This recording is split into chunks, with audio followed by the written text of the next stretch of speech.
বৌমা শাশুড়ির এই ঝগড়ার প্রধান কারণ হচ্ছে জেনারেশন গ্যাপ, ঠিক কিনা? শাশুড়ি এক জেনারেশনের আর বৌমা আরেক জেনারেশনের। শাশুড়ি ভাবে একরকম, বৌমা ভাবে আরেক রকম। শাশুড়ি চায় বউর উপর খবরদারি করতে, বউ চায় শাশুড়ির উপর খবরদারি করতে। এই ডমিনেটিং এর কারণে কিলাকিলি আছে না নাই? আহা, এটা ঠিক না। আমার শাশুড়ি মায়েরা যারা আছেন, প্রথমে শাশুড়ি দিয়ে শুরু করি। আমার মাইকের আওয়াজ যে ঘরগুলাতে যায়, আমার শাশুড়ি মাদেরকে বলবো, বউদের উপর অত্যাচার করবেন না। ছেলেরা প্রশ্ন করে, তোর কাছে তোর বউ বড় না আমি বড়? আছে না নাই? এটা একটা প্রশ্ন হইল। তোর বউ বড় না আমি বড়? দুইজনেই বড়। তো এক ছেলে সুন্দর উত্তর দিছে, আমার কাছে ভালো লাগছে উত্তরটা শুনে। এক মা প্রশ্ন করছে, তোর এতদিন আমি লালন পালন করে বড় করলাম, জীবন যৌবন তোর জন্য শেষ করলাম, আজকে বউ পাইয়া বউ তোর আপন হয়ে গেল? এবার ছেলে উত্তর দিচ্ছে, মা, আমার মুখ থেকে মা ডাক শোনার জন্য তুমি কি কষ্টটাই না করছো জীবনে। 10 মাস আমার পেটে ধারণ করলা, খাইতে পারো নাই, বমি করছো, খালি ওষুধ খাইছো, তোমার পেট কেটে আমার বের করা হয়েছে, 2 বছর আমার দুধ খাওয়াইছো, পেশা পায়খানা পরিষ্কার করেছো। বয়স যখন 3-4 তখন তোমার আমি মা ডাকছি। এই মা ডাকটা শোনার জন্য তুমি এত কষ্ট করছো। আর আরেকবারের মাইয়া এই ঘরে আইসাই তোমার মা ডাকা শুরু করছে। যেই মেয়েটা তোমারে মা ডাকে সে আমার আপন হবে না কেন মা? ঠিক না? এই মা ডাক শোনার জন্য তুমি এত কষ্ট করলা, আমার লালন পালন করলা, 10 মাস পেটে ধরলা, পেশাব পায়খানা পরিষ্কার করলা, এরপরে মা ডাক শুনতে পারছি। আর আরেকবারের মেয়ে জানা নাই চিনা নাই এসেই তোমার ডাকা শুরু করছে মা। তো যে আমার মারে মা ডাকে তার স্থান তো আমার কলি যায়, ঠিক কিনা? শাশুড়ি আম্মারা যারা আছেন, প্লিজ বৌমাদেরকে কষ্ট দিয়েন না। অনেক শাশুড়ি আছে পান থেকে চুন খসলে রেগে যায়, পদে পদে স্ত্রীর ভুল ধরে, বউয়ের ভুল ধরে, আছে না নাই? এটা করবেন না। সে তো নতুন, আপনার অনেক এক্সপিরিয়েন্স হতে তার সময় লাগবে। তাকে সময় দিন, তাকে ভালোবাসুন, ঠিক কিনা? না বুঝে সামান্যতে বৌমারে বদদোয়া দেয়, এরকম আছে না নাই? কিন্তু বুঝতে চায় না, বৌমারে যদি বদদোয়া দেয় তাহলে তার নিজ ছেলের পরিবারের ক্ষতি, পেটে ধরা যে ছেলে, ছেলের পরিবারের কিন্তু ক্ষতি, তার আপন নাতি নাতনিদেরই ক্ষতি। আওয়াজ করে বলেন ঠিক কিনা? বৌমাকে বদদোয়া দিয়েন না। বৌমাকে নিজের মেয়ের মতো দেখবেন। সমাধান আমি দিচ্ছি। কেমন দেখতে হবে? নিজের মেয়ের মতো। নিজের মেয়ে সকালে ঘুম থেকে ওঠে 11টায়, ওইটা সমস্যা নাই। বৌমা কেন উঠলো না, ওইখানেই ঝামেলা, আছে না নাই? মেহেরবানি করে আপনার বৌমাকে আপনার নিজের মেয়ের মতো দেখেন। নিজের মেয়েরে যেমনি আদর করেন তাকেও অমনি আদর করেন। আপনার বৌমারে যদি আপনি কষ্ট দেন, মনে রাখবেন আপনার নিজের মেয়েটাও আরেকবারের বউ হয়ে কয়েকদিন পরে যাবে। আপনি যা যা করবেন আপনার মেয়েকেও তারা ওই রকম কষ্ট দিয়ে বাড়িতে ফিরিয়ে দিবে। চিল্লায় বলেন ঠিক কিনা? খবরদার, টিট ফর ট্যাট। ইট্টি মারলে পাটকেলটি খেতে হয়। এজন্য শাশুড়ি আম্মা জানারা যারা আছেন, বৌমার সাথে খারাপ আচরণ করবেন না মেহেরবানি করে। তাকে আপনি কষ্ট দিলে আপনার নিজের মেয়েটাও আরেক বাড়ির বৌমা হবে, সেও ওই বাড়িতে এই কষ্টগুলো ভোগ করবে। এগুলো যখন আপনি শুনবেন তখন আপনার চোখ দিয়ে পানি পড়বে কি পড়বে না? পড়বে। এবার আসেন বৌমার কথা বলি। বৌমা যারা আছেন মেহেরবানি করে, বৌমা যারা আছেন মেহেরবানি করে আপনার শাশুড়ি আম্মাকে নিজের মায়ের জায়গায় রাখবেন। আপনার বাড়ি ছেড়ে নতুন বাড়িতে আসছেন, তো এটাই তো আপনার বাড়ি। আপনার মা রেখে দিয়ে নতুন মা পাইছেন, এটাই তো আপনার মা। তো ওনাকে মায়ের জায়গায় বসাতে আপনার সমস্যাটা কোথায়? বৌমারা খেয়াল রাখবেন, আপনি আপনার শাশুড়ির সাথে যে আচরণটা করতেছেন, আপনার শেষ বয়সে আপনার ছেলের বিয়ে দেওয়ার পরে যে বৌমাটা আসবে ওই আচরণই আপনাকে ফিরিয়ে দিবে। The nature has its own return. প্রকৃতির একটা মাইর আছে, এটা শেষ মাইর, এটা শেষ খেলা। প্রকৃতির খেলা বড় খেলা। আপনি আপনার শাশুড়ির সাথে যে আচরণ করবেন, আপনার শেষ বয়সে আপনি একদিন শাশুড়ি হবেন, এটা মাথায় রাখবেন। ওই আচরণই আপনি ফিরে পাবেন। আওয়াজ করে বলতে হবে ঠিক কিনা? এজন্য 9 নম্বর পয়েন্টস হচ্ছে মিউচুয়াল রেসপেক্ট।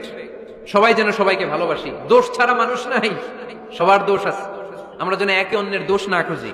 বৌমারা, আপনাদের কানে যদি আমার মাইকের আওয়াজ যায়, অল্প কিছু টেকনিক অবলম্বন করলে আপনি আপনার শাশুড়ির মন জয় করতে পারবেন। শাশুড়িরা আসলে বেশি কিছু চায় না, আগের জামানার মানুষ তো, এদেরকে ওইভাবে হাত করতে হবে।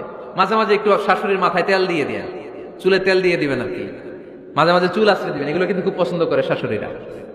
ওনার প্রেশারটা একটু মেপে দিবেন, ডায়াবেটিক্সের ওষুধটা খাইলো কিনা সময় মতো খোঁজ নেবেন, কি পছন্দ করে খেতে একটু রান্না করে দিবেন।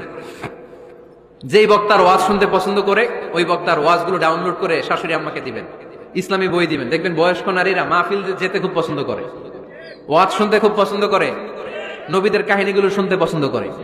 বসায় বসায় একটু কাহিনীগুলো শোনাবেন। বাইরে বেরোলে জিজ্ঞেস করেন, আম্মা আপনার কিছু লাগবে কিনা। আরেকটা টিপস আছে, চুল যখন আশ্রাবেন আর শাশুড়ির মাথায় যখন তেল দিয়ে দিবেন, তখন অতীতের কথা জিজ্ঞেস করেন। দেখবেন অতীতের স্মৃতিতে হারিয়ে গিয়েছে আপনার শাশুড়ি। কি জিজ্ঞেস করবেন জানেন? জিজ্ঞেস করবেন, আম্মা জান মুক্তিযুদ্ধের সময় আপনার বয়স কত ছিল? ওই সময় মুক্তিযুদ্ধের সময় আপনাদের এলাকায় কি কি হয়েছিল মা? আরেকটা প্রশ্ন করবেন, মা বিয়ের সময় আপনি কেমন ছিলেন? ওই দিন দেখবেন বুড়ি আর বুড়ি নাই, জুয়ান হয়ে গেছে।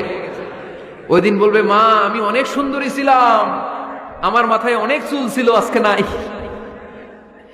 আমগো গ্রামে আমার সাথে সুন্দরী মাইয়া ছিল না। অতীতের স্মৃতিতে স্মৃতি হাতরাতে হাতরাতে তিনি হারিয়ে যাবেন। জিজ্ঞেস করবেন যে, মা শীতকালে আপনাদের দেশে কি পিঠা বানাতেন আপনি যখন ছোট ছিলেন? আপনার বাপ চাচারা কি করতো? এগুলো জিজ্ঞেস করলে উনি স্মৃতির পাতা হাতরাতে হাতরাতে চোখ দিয়ে দাঁড় দাঁড় করে ওনার পানি ঝরতে শুরু করবে।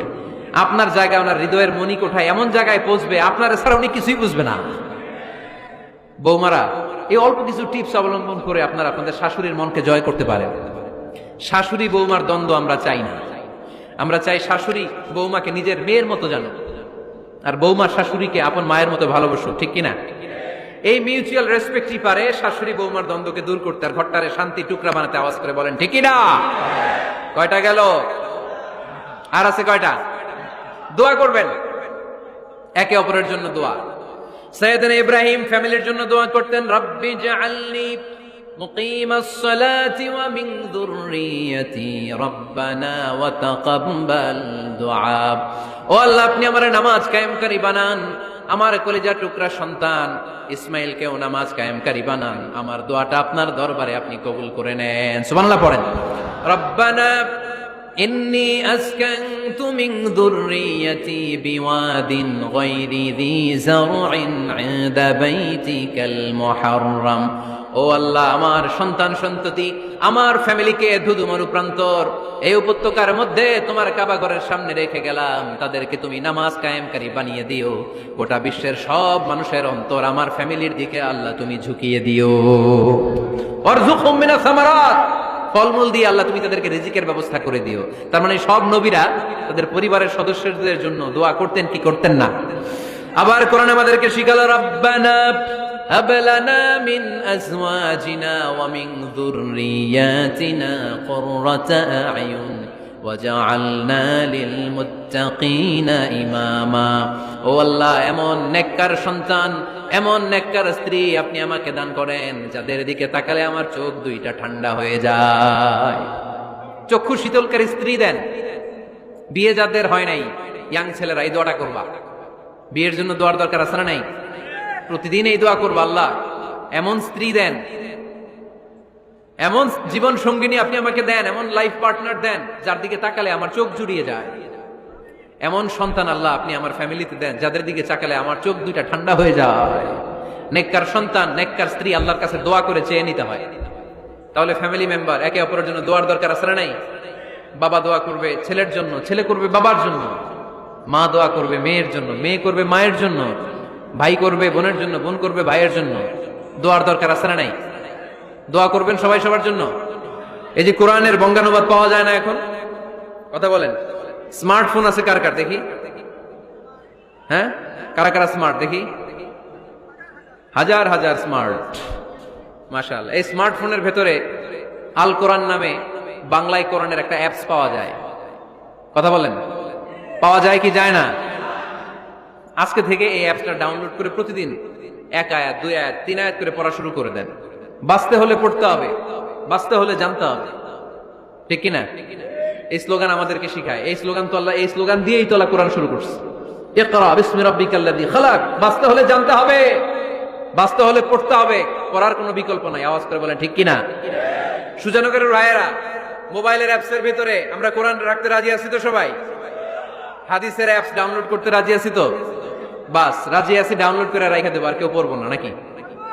হ্যাঁ, প্রতিদিন একটা আয়াত হলেও যেন আমরা পড়ি। আল্লাহ যা বলা দরকার সব বলে দিয়ে গেছে, নতুন করে আর কিছু বলবে না। আমরা যেন পড়াশোনা করি, আমরা যেন একটা পাঠাগার বানাই। আবারও কখনো আসার সুযোগ হইলে আমি জিজ্ঞেস করবো, যদি আমার মনে থাকে যে আপনাদের পাঠাগার আছে কার কার ঘরে, সেদিন সবার হাত তুলতে হবে। এমনি পারা যাবে তো? আল্লাহ তুমি তৌফিক দাও।